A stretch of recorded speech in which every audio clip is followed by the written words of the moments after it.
नमस्कार। घटना चक्र में आप सबका स्वागत है। आज हम जिस विषय पर बात करने जा रहे हैं उसकी गूंज मोम्बासा तक जा पहुंची है, यानी कि टेरर फैक्ट्री इन एशिया। आतंकवादी उद्योग एशिया में कैसा चल रहा है इस पर बात करने जा रहे हैं, क्योंकि कोई देश बचा नहीं है एशिया का जहां आतंकवादियों की बंदूक के शिकार लोग नहीं हो रहे हैं। क्या हल है, कौन लोग हैं और एशिया में ही इसका प्रकोप क्यों फैलता जा रहा है?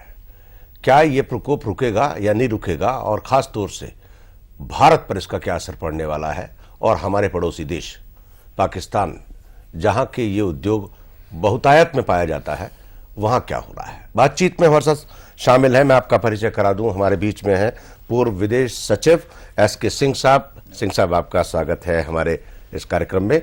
और हमारे बीच में lieutenant general doctor VS. Malik हैं, जो कि ex chief of army staff western command रहे हैं। मलिक साहब, आपका भी स्वागत है हमारे इस कार्यक्रम में। और हमारे जाने माने रक्षा विशेषज्ञ श्रीधर जी, आपका भी स्वागत है। सबसे पहला सवाल मैं, क्योंकि protocol demands also and it is appropriate also, Singh साहब आप इसे करूंगा। आप बताएं, जो जनरल हमारे दर्शक को, खास तौर से जो हमारे टेलीविजन का दर्शक है, वो ये जानना चाहता है इस पूरे रीजन में क्या कारण हुआ है कि कुकुर मुत्ते के उद्योग की तरह से जैसे फसल होती है वैसे टेररिज्म पनप आया है। मैं अगर इसको डायरेक्टली जवाब न दूं जी, और आपको एक उद्धरण जी, वॉशिंगटन पोस्ट का, जो कल के अखबार में वॉल स्ट्रीट जर्नल का, जी, जो कल के वॉल स्ट्रीट जर्नल में न्यूयॉर्क में शाया हुआ है, वो अंग्रेजी में सुना दूं? जी, सुनाइए। वो मैं इसीलिए लाया था जी, जी, जी, कि आपको सुना सकूं। जी, पाकिस्तान की और अमेरिका की जो दोस्ती है टेररिज्म के सिलसिले में, और जो एक दूसरे को बहुत ज़्यादा अपना अभिन्न मित्र समझते हैं, दोनों गवर्नमेंट्स, दोनों पीपल नहीं, दोनों जनताएं नहीं, क्योंकि उनकी जनता ने तो 55 आदमी इसके मजलिस मुत्तहिदा अमाल के जी भेज दिए हैं। मजलिस अमाल, हाँ? जी, वो जो अमाल है वो क्या है? 6 टेररिस्ट ग्रुप्स की राइटिस्ट संयोजित वो है जी, पार्टी जी, और अमेरिका में अमेरिकन समझते हैं, पर गवर्नमेंट समझने के लिए तैयार नहीं है इस समय कि पाकिस्तान उनके विरुद्ध क्या कर रहा है। जी, ये सुन लिया जाए। हिस्ट्री विल जज this willful blindness very harshly if there is any sane person left at the end of it. If and when the next terror attack comes to America, it will be because of the strongholds of terror-led leadership in Pakistan. Innocent Americans will suffer because the leadership in our country, that's in USA, does not have the will to destroy the terrorism strongholds in Pakistan. America chose the wrong ally on September 12th, 2001, does not have the courage to admit that mistake, and totally lacks the courage to fix that mistake today. I bet, that is the editorial writer, right, I bet that for the past several months and today and tomorrow, right in the place that everyone knows in Pakistan, those evil persons are plotting the deaths of Americans, and yet we do nothing. If there is loyalty to Musharraf, let's pull him out. Give him a $500,000 home in the USA, take out Pakistan's nuclear arsenal, and then bomb the hell out of the terror bases there. God bless America. My God. ये editorial है wall street journal, जो सब rightist newspaper से, daily newspaper से ज्यादा rightist है, capitalist का capitalist है जी। वहाँ एडिटोरियल में कल के अखबार में ये निकला है जनरल साहब। तो अब इसके बाद मुझे और आपको कुछ कहने की आवश्यकता है नहीं। जनरल साहब, आप क्या कहेंगे? देखिए, सिंह साहब ने तो अपनी बात नहीं, सिंह साहब ने बात कही, मैं उससे बिल्कुल सहमत हूँ जी। सबसे बड़ी बात यह है कि ये आतंकवाद जहाँ पनप रहा है, वहाँ की जो लोग हैं वो सबसे कम शक्ति रखते हैं इसके विरुद्ध लड़ने के लिए, और वहाँ ये पनप रहा है। और उसके पनपने की वजह से जो आर्थिक व्यवसाय के ऊपर, जो सामाजिक संगठन के ऊपर जो असर पड़ रहा है, उससे सबसे ज़्यादा परेशान है जी। जो जिनके पास सबसे ज़्यादा शक्ति है इसको दूर करने के लिए। वो ज़ाहिराना तो बहुत कुछ दिखा रहे हैं, लेकिन असलियत में वो उतना नहीं कर पा रहे जितना कि उनको करना चाहिए। यही इस बात का मूल मंत्र निकलता है। मैं श्रीधर जी की बात सुन ले, फिर बात करते हैं। श्रीधर जी, आप बताएं, आप क्या कहना चाहते हैं? मेरे को लगता है पाकिस्तान के बारे में ठीक है, वो नर्व सेंटर है, एपिक सेंटर है, जो भी आप कहेंगे, मगर Pakistan is A focal point. मगर आजकल 11 सितंबर के बाद इट हैज स्प्रेड। और हु आर द ऑर्गेनाइजर्स? आप देख लीजिए, आजकल सऊदी अरेबिया से लेके लीबिया और इराक से सब देशों में इसमें इन्वॉल्व है। दूसरा ये है, who are supplying arms, not only to, it is the free market of the grey arms market. You have the Chinese, you have the Southeast Asian countries, we have the West Asian countries. आप weaponized societies बना दिया था जी। Entire waste Asia को देख लीजिए और south east Asia को देख लीजिए, फार ईस्ट को देख लीजिए। Weaponised societies have come up where possessing a weapon is a sign of your power, whereas in a country like India, You are indicating Philippines, I think. Philippines, you know, even take Pakistan, possessing AK-47 shows your masculinity, your power, whereas in India, Virility. yeah, in India, if I possess a AK-47, either I must be a criminal or a law enforcing person. Yeah. You know, there is such a contrast. So terror tactics, terror factories जो आप कह रहा है वो बन गए थे इसी वजह से, a reckless, callous attitude of the weapon manufacturing countries like People's Republic of China, United States of America, and you have now to add the European Union countries. Yes. जो in the Pakistan past is four also days. supplying. लेकिन Yes. मेरे पास जो एक नक्शा है उसमें Indonesia है, Cambodia है, पाकिस्तान है, अफगानिस्तान है, फिलीपींस है और पार्टली मलेशिया भी है, जो आम काफी हद को मलेशिया, काफी हद तक मलेशिया है। और ये सारे के सारे लोग, लेकिन इसका कारण सिंह साहब बिल्कुल कारण दूसरा है। पैसा है महाराज। मैं एक और पैसा आता है सऊदी से, नहीं, एक और गल्फ के 71 के बाद ही ये फिनोमिना शुरू हो गया था। नहीं, फिनोमेना शुरू हुआ श्रीधर जी, लेकिन एक छोटे से ब्रेक के बाद एक सवाल बचेगा, क्योंकि आप पैसा लेकर के तैयार हैं, लेकिन अगर लोग मन से तैयार नहीं है तो पैसा और हथियार बेकार रह जाते हैं। इसका मतलब willingness to participate in the terror is there. एक छोटे से ब्रेक के बाद लौट करके आएंगे और ये जानने का कोशिश करेंगे कि लोग क्यों तैयार हैं वहां इस टेरर में भाग लेने के लिए।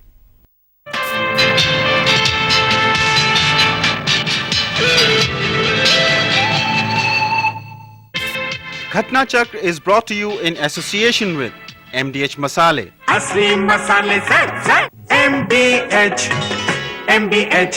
And JK Tire. JK Tire Total Control. Engineered to rule the road. JK Tire. Total Control. नए पाउच में बंद MDH मसाले जो सबके पसंद। MDH. MDH. MDH.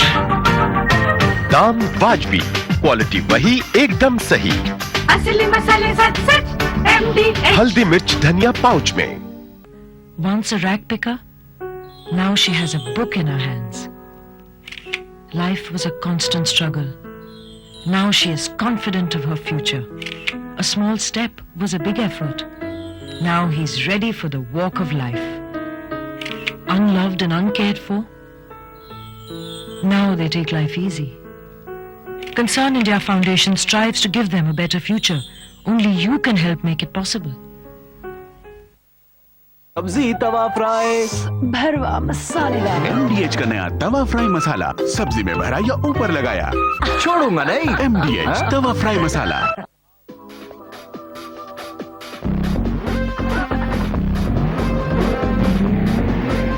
The pioneer in steel radials, JK Tyre presents the Ultima XPS, engineered to rule the road.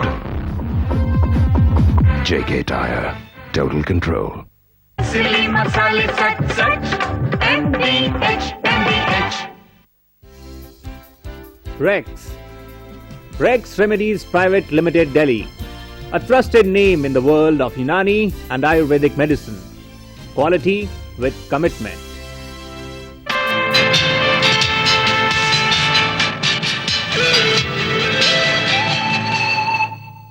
घटना चक्र में आप सबका एक बार फिर से स्वागत है। हम लोग बातचीत कर रहे हैं टेरर फैक्ट्रीज इन एशिया।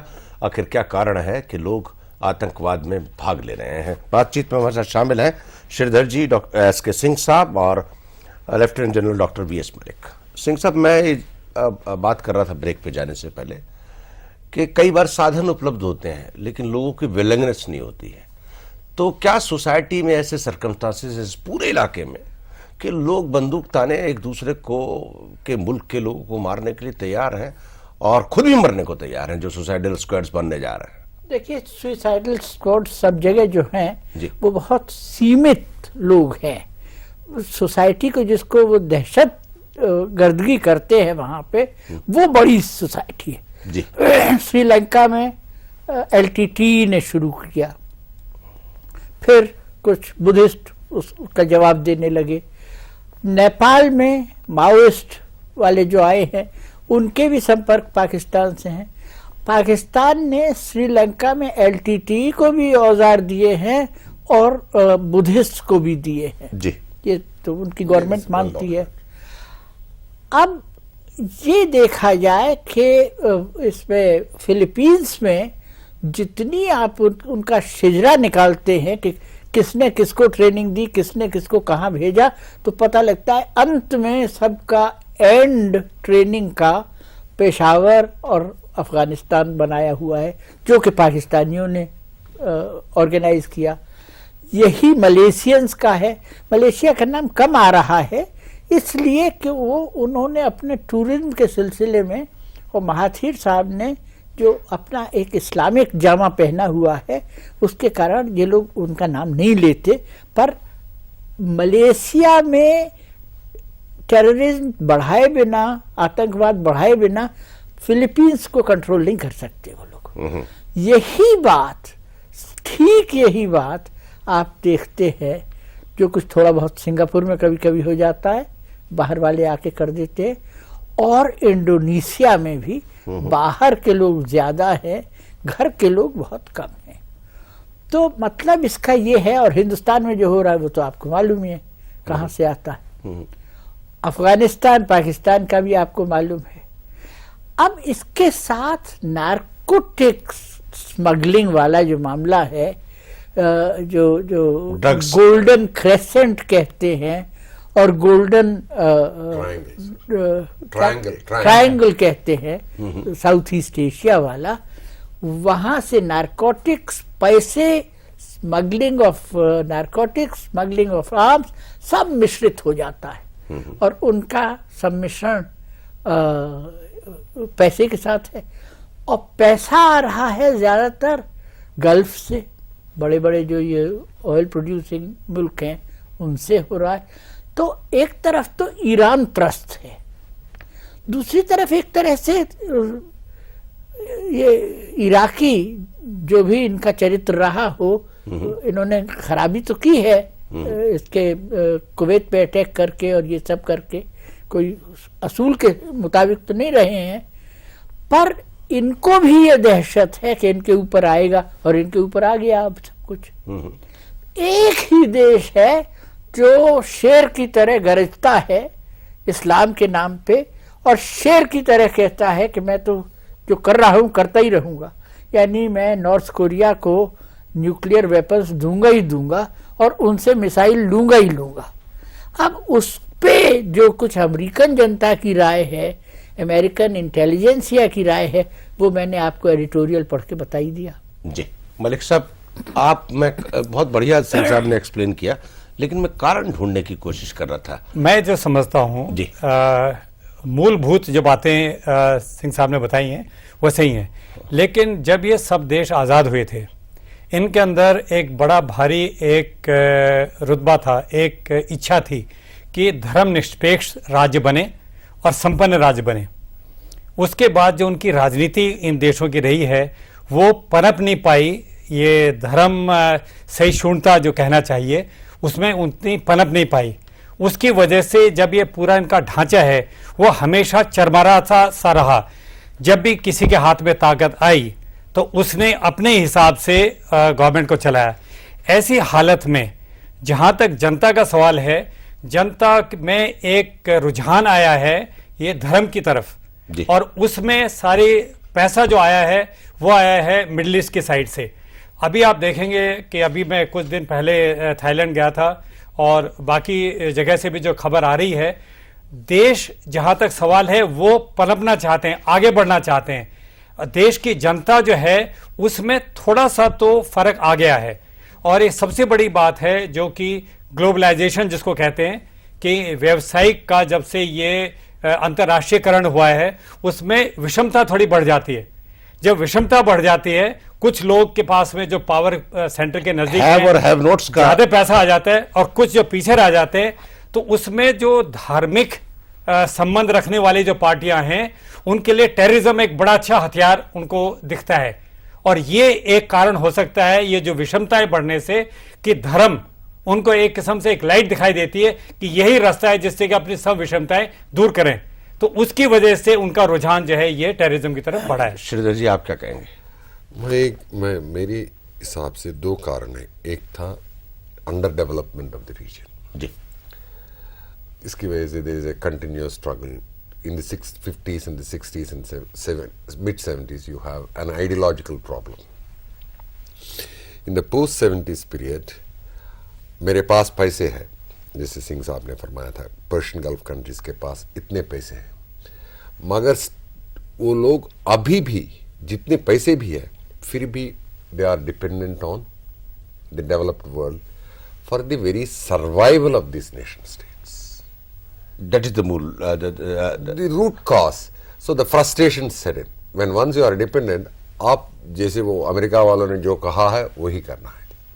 अच्छा, तीसरी कारण ये है, इन देशों में पाकिस्तान जैसे देश सोचता है हमारे पास न्यूक्लियर वेपन्स है, 150 मिलियन पॉपुलेशन है, इतना बड़ा देश है, 7th or 8th rank in terms of in the world. Islamic countries. No, Islamic countries, but it's the second largest after Indonesia. Yeah. So they should acquire the leadership.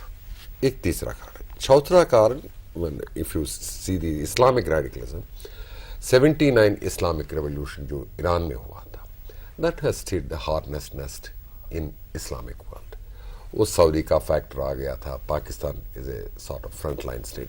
सो ये 3-4 कारण आप देख लिए तो एक स्टडी पैटर्न हो गया था, और उनका राजनीति आज तक, जैसे जनरल साहब ने कहा था, it's not a well represented government, and 2 they are all look upon that each one of them must to be the leader of the. जी श्रीधर जी आपने बहुत बढ़िया कहा। हम लोग लौट के आएंगे एक छोटे से ब्रेक के बाद, लेकिन ये जानने की कोशिश करेंगे पड़ोस में जो आग लगी हुई है उससे भारत कैसे बच सकता है, एक छोटे से ब्रेक के बाद।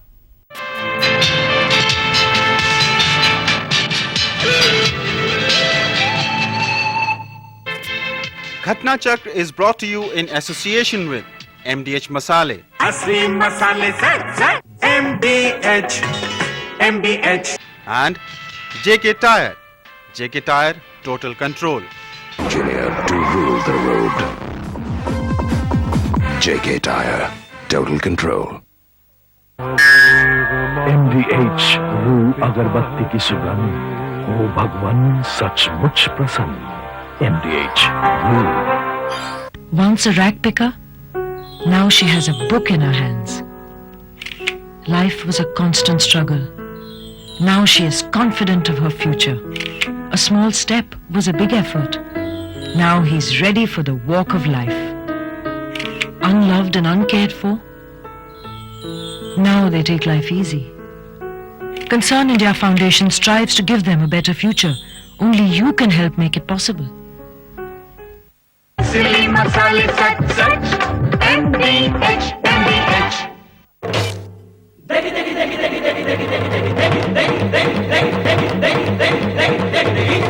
तड़के वाली हरी हरी मिर्च है लाल लाल लज्जत से भरी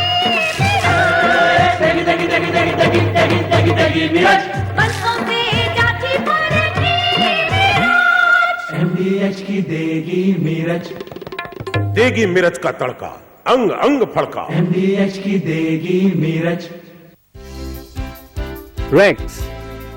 Rex Remedies Private Limited, Delhi.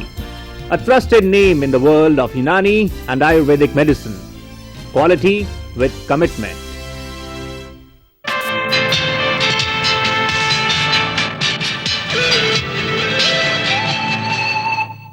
घटना चक्र में आप सबका एक बार फिर से स्वागत है।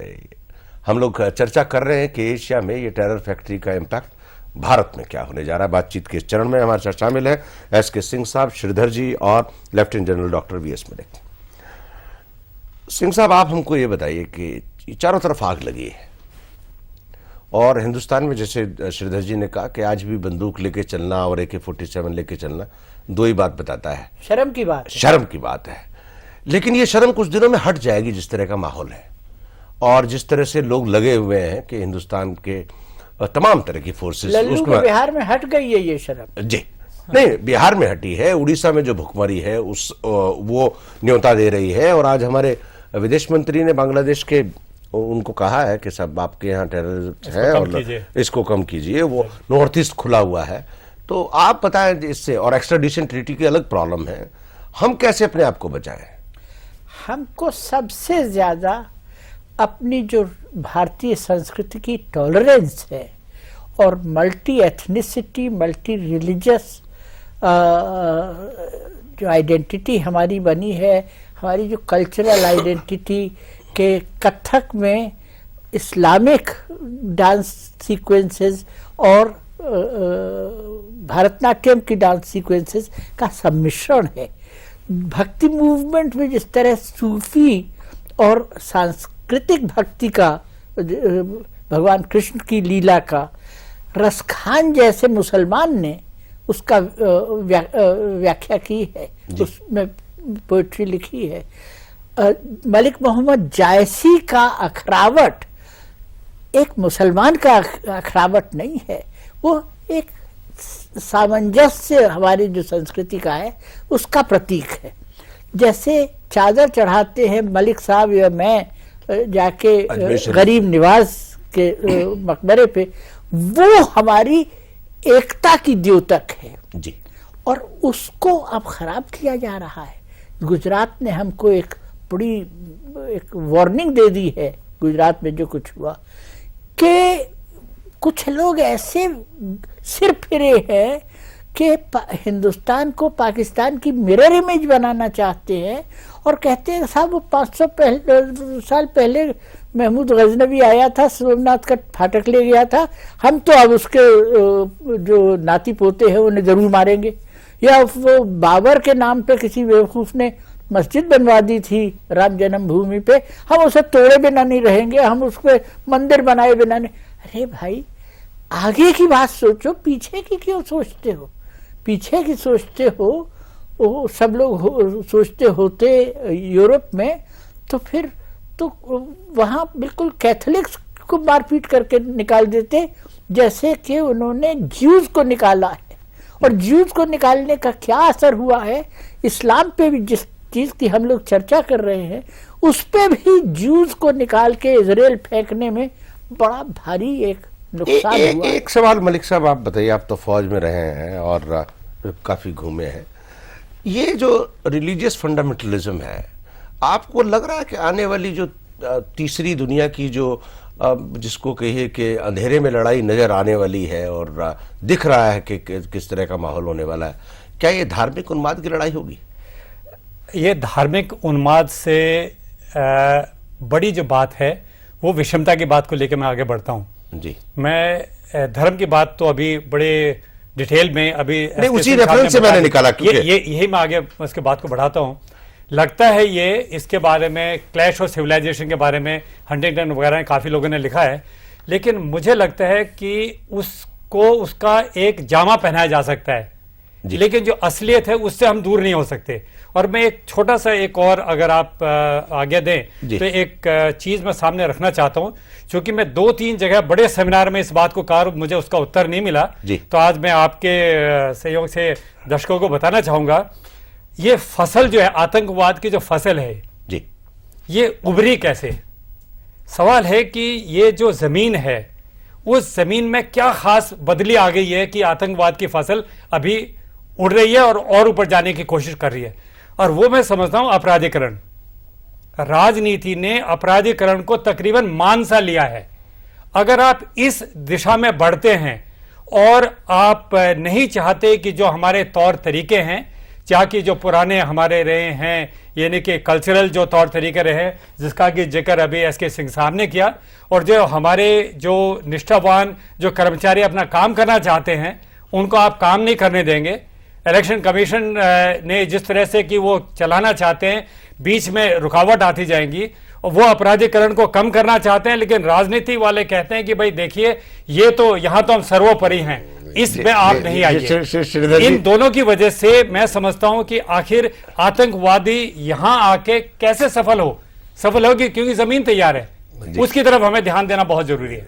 दो चीजें मैं कहना चाहता हूं त्यागी साहब।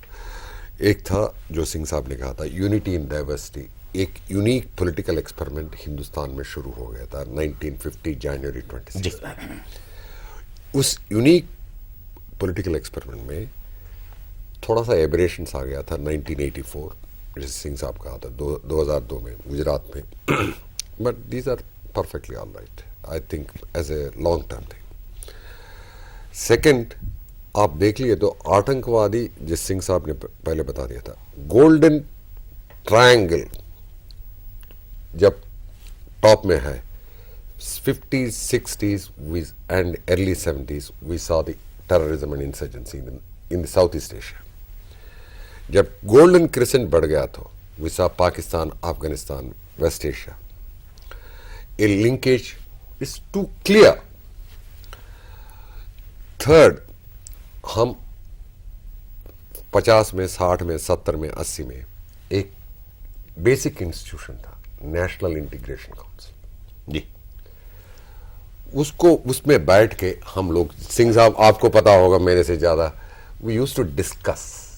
और जैसे नेशनल इंटीग्रेशन काउंसिल में 3-4 दफे मीटिंग्स में बैठा हुआ। लेकिन आपको लग रहा है आप लोग, आप तीनों लोग इतने अनुभवी हैं, अभी ये संवादहीनता हो गई? नहीं, संवादहीनता इस वक्त आपने नेशनल इंटीग्रेशन काउंसिल को बुलाना काफी जरूरत है, और संवेदना थोड़ी कम हो रही है। देखिए, आप एक तरफ साउथ में, आंध्र प्रदेश में जो छोटा सा हुआ था, the chief minister went on air, said we will not tolerate any type of violence, and you have the Gujarat experiment going on where the center has to intervene and set right, and you have the UP and Bihar, the so-called Pakistan of India.